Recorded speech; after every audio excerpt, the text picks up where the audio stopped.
अस्सलाम वालेकुम एवरीवन, कैसे हैं आप लोग। उम्मीद करती हूँ खैरियत से होंगे। जी अल्हम्दुलिल्लाह मैं भी ठीक हूँ।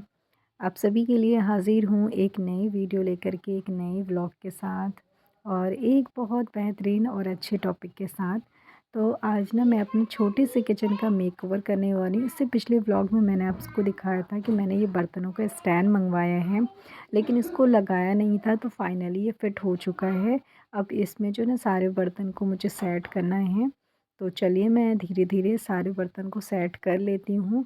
बट मैं इस बर्तनों को सेट करने का प्रॉपर व्लॉग नहीं शेयर कर पाऊँगी, क्योंकि जब मैं ये वीडियोज़ बना रही थी ना, उस टाइम पे जो है बच्चे आते हैं ना पढ़ने के लिए, तो वो आए हुए थे, तो उनके सामने मैं वैसे वीडियोज़ बनाती नहीं हूँ।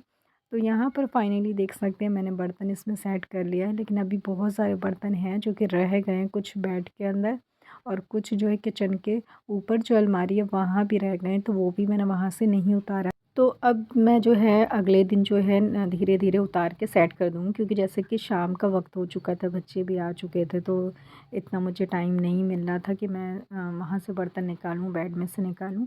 तो धीरे-धीरे फ़िलहाल मैं सेट कर लूँगी और फाइनली अल्लाह का शुक्र है कि ये लग गया, क्योंकि कल क्या हुआ, जब ये लग रहा था ना, तो मुझे लग रहा था कि शायद ये नहीं लग पाएगा, क्योंकि दीवार बहुत ज़्यादा ख़राब है। तो जिसको हमने बुलाया था कील ठोकने के लिए, मतलब छेद करवाने के लिए दीवार में ड्रिल मशीन से, तो उन्होंने 2 बार पहले वो नीचे किया था, लेकिन वो नहीं हो पाया। फिर ऊपर भी किया, वो भी नहीं हुआ। मतलब सब मतलब ऐसा रेता-रेता बाहर से निकल रहा था, लेकिन छेद नहीं हो पा रहा था। फिर मतलब बहुत मुश्किल से हो पाया। फिर फाइनली अल्लाह का शुक्र है कि ये टंग गया।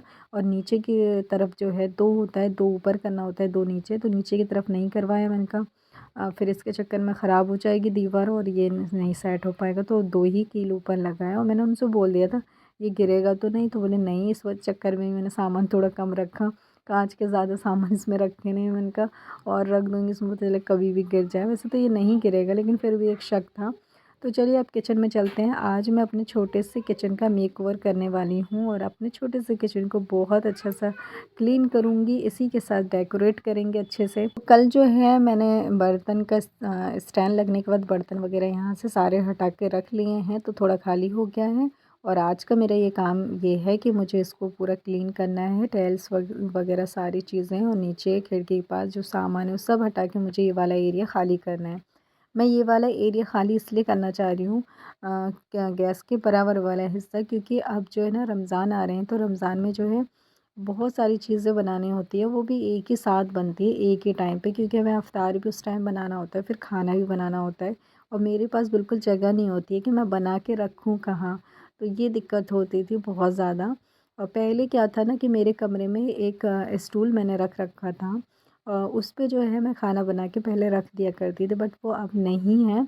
तो अब बहुत ज़्यादा पिछले साल रमज़ान में दिक्कत हो रही थी खाना बना के रखने के लिए, तो मैंने सोचा ये एरिया खाली हो जाएगा तो खाना बना के हम यहाँ रख देंगे, क्योंकि खाना बनाने के बाद जो है बहुत सारा स्पेस चाहिए होता है रखने के लिए, क्योंकि इफ्तार में एक साथ बहुत सारे इफ्तार बनते हैं, फिर खाना बनता है। इसी वजह से तो मैंने ये एरिया खाली करने का सोचा। और यहाँ पर जो है कल मैंने बर्तन का स्टैंड जो मंगवाया, उसमें चम्मचों की इतनी जगह नहीं है, तो मैंने फ़िलहाल के लिए डब्बे में रख दिया। अब किसी दिन मार्केट अगर जाना होगा तो चम्मच रखने वाला स्टैंड भी इंशाल्लाह ताला मैं लेकर के आ जाऊँगी।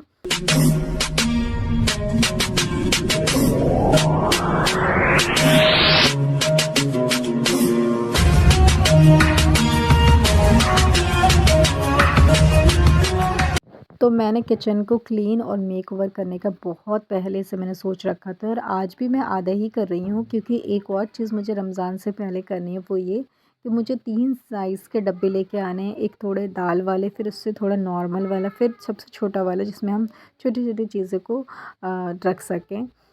तो ये चीज़ भी लेके आनी है, तो तब मैं ऊपर की जो अलमारी है वो मैं तब साफ़ करूँगी, क्लीन करूँगी। लेकिन अभी मैं सिर्फ़ स्लैब साफ़ कर रही हूँ, और ये भी मैं काफ़ी टाइम से सोच रही थी बट नहीं कर रही थी। फिर मैंने सोचा कि अब फाइनली हमें कर लेना चाहिए, क्योंकि आगे जो शब-रात और रमज़ान दोनों ही हैं, क्योंकि 15 दिन का फ़र्क होता है। तो मैं सोच रही हूँ रमज़ान से पहले-पहले बहुत सारी जो साफ़-सफ़ाई और क्लीन का जो है वैसे भी कर लेना चाहिए, क्योंकि वो बरकत महीना है। फिर ऐसे भी कर लेना चाहिए, क्योंकि उस महीने में इतना वक्त और इतनी हिम्मत ताकत भी नहीं होती कि इतना सारा हम काम कर सकें। और फिर ये कि हम काम में ज़्यादा वक्त दे देंगे तो फिर इबादत कब करेंगे, क्योंकि वो एक ही महीना हमें मिलता है जिसमें हम ज़्यादा सवाब कमा सकते हैं। तो मुझे लगता है कि कुछ चीज़ें हमें पहले ही कर लेना चाहिए।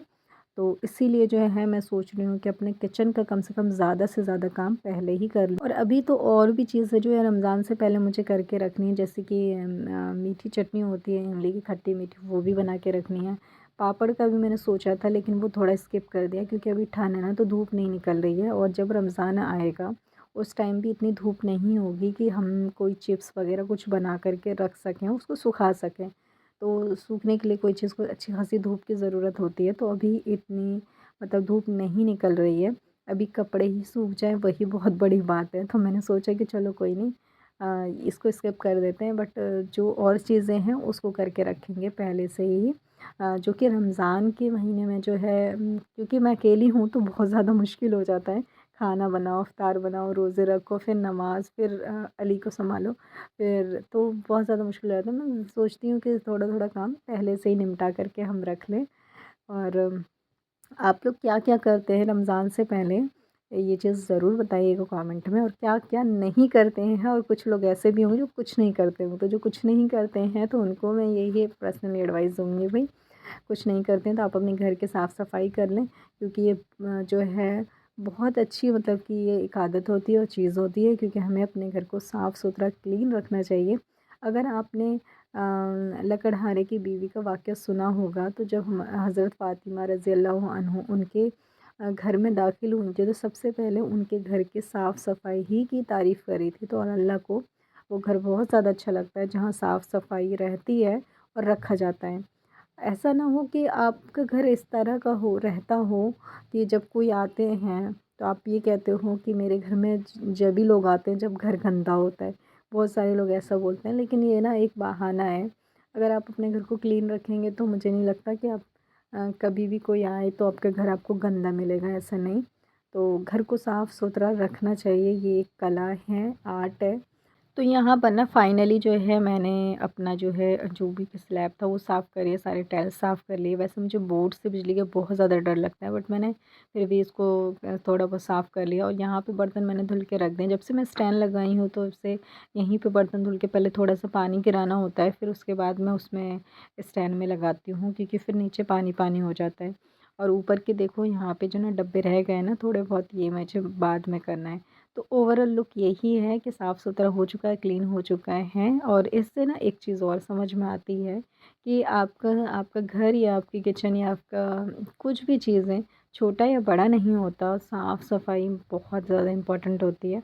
और यहाँ पर ना बराबर में ही बहुत ज़्यादा साबुन के छींटे वीटे आ रखे थे, तो मैंने भी इसको क्लीन कर दिया और देखो कितना अच्छा लग रहा है ये।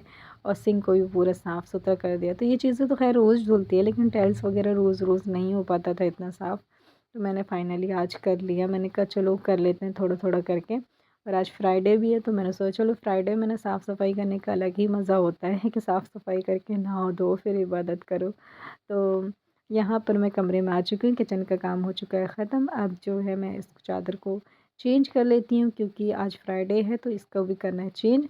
तो फाइनली यहाँ चेंज हो गया है। और मैं कितना भी अच्छा कर लूँ ना, तकिया इधर-उधर तो अली को तो इधर-उधर रखना ही है, अपनी मर्ज़ी से ही उसको लगाना होता है।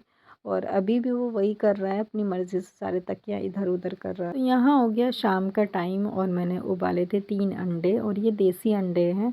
और चलो इसको खाते हैं, एंजॉय करते हैं, फिर आपसे मिलती हूँ। तो यहाँ हो गया रात का टाइम और मेरे हस्बैंड लेकर के आए थे चिकन का कोरमा, और वही मैं गरम कर रही थी। फिर इसके बाद ये अली की खिचड़ी जो मैंने बनाई थी, खिचड़ी नहीं है सॉरी दलिया है, लेकिन मैं इसमें थोड़ा सा कलर डाल देती हूँ, यानी कि हल्दी, कलर तो नहीं है हल्दी डाला है ताकि थोड़ा कलर आ जाए, क्योंकि अली को ना बिल्कुल वाइट वाइट चीज़ें इसको ज़्यादा पसंद नहीं आती है, इसलिए मैं थोड़ा सा हल्दी डाल के थोड़ा सा पीला सा कर देती हूँ और फिर अली इसको आराम से खा लेता है। तो फाइनली मैंने इसको खाली करके मैंने सोचा कि इसको फ्रिज में रख देती हूँ। और यहाँ पर जो है ना अली के अब्बू लेके आए थे पपीता, और अली को ये इतना पसंद है तो बार बार मुझसे मांग रहा था खाने के लिए। तो मैं सोची कि चलो उसको थोड़ा सा कट करके दे देती हूँ, फिर मैं बाकी काम कर लेती हूँ, क्योंकि जब तक उसको नहीं दूँगी तो फिर वो परेशान करता ही रहेगा। तो बस दोस्तों आज के ये छोटे से व्लॉग में इतना ही। आई होप कि आपको मेरा व्लॉग पसंद आया होगा। और आप लोग अगर न्यू विज़िट मेरे चैनल पे करते हैं तो प्लीज़ मेरे चैनल को लाइक शेयर एंड सब्सक्राइब ज़रूर से किया करिए। और जो आप लोग अपना प्यार इसी तरह बनाए रखिए मेरे चैनल पे। और कैसा लगता है आपको मेरा वीडियो ये कमेंट करके ज़रूर बताइएगा। और छोटा सा व्लॉग है मेरा, आई होप कि आपको पसंद आया होगा। मैं जल्दी मिलती हूँ एक और अच्छी वीडियो के साथ, अच्छे व्लॉग के साथ, अच्छी शुरुआत के साथ और एक अच्छी टॉपिक के साथ। जब तक के लिए अल्लाह हाफ़िज़, अपना ख़्याल रखिए।